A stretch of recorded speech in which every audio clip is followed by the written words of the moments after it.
வணக்கம். இன்றைக்கி முழு பச்சை பயிறு சுண்டல் செய்ய போகிறோம். முளைக்கட்டிய பச்சை பயிரில் தான் இந்த சுண்டல் செய்கிறோம். இது ரொம்பவும் ஹெல்த்தியானது. புரோட்டீன் சத்து அதிக அளவில் நிறைஞ்சிருக்கு.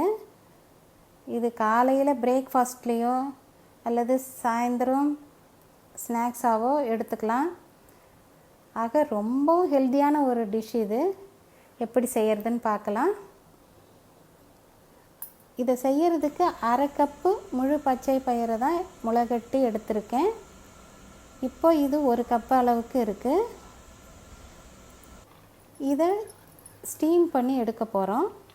அதுக்காக ஒரு இட்லி தட்டில் பரவலாக இதை போட்டுக்கிறேன். இப்போ இட்லி பாத்திரத்தில் தண்ணி கொதிச்செடுத்து இந்த இட்லி தட்டை பாத்திரத்துக்குள்ளார வச்சு ஒரு 5 நிமிஷத்துக்கு இதை ஸ்டீம் பண்ணி எடுத்துக்கலாம். இப்போ 5 நிமிஷம் ஆயாச்சு.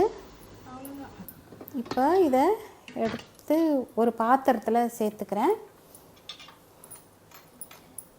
இதுக்கு ஒரு தாளிப்பு கொடுத்துடலாம். இப்போ ஒரு கடாயில் ஒரு டேபிள் ஸ்பூன் எண்ணெய் விட்டுக்கிறேன். எண்ணெய் காஞ்செடுத்து ஒரு 1/4 டீஸ்பூன் கடுகு சேர்க்குறேன். 1 டீஸ்பூன் உளுத்தம்பருப்பு சேர்த்துக்கிறேன். ஒரு 2 காஞ்ச மிளகாய் கிள்ளி சேர்த்துக்கிறேன். கருவேப்பிலையும் சேர்க்குறேன். இப்போ இந்த தாளிப்பு ரெடி ஆகிடுது. இதை நம்ம வேக வச்சுருக்கிற பச்சை பயிரில் இதை சேர்த்துக்கலாம். இதிலையே ஒரு 1/4 கப்பு தேங்காய் பூ திருகுனது வச்சுருக்கேன்.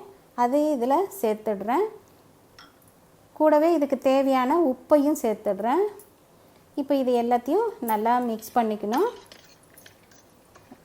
இப்போது ரொம்பவும் ஹெல்த்தியான இந்த முளைக்கட்டிய பாசிப்பயிறு சுண்டல் தயாராகிடுச்சு. நீங்களும் இதே மாதிரி ட்ரை பண்ணி என்ஜாய் பண்ணுங்கள், கமெண்ட் பண்ணுங்கள்.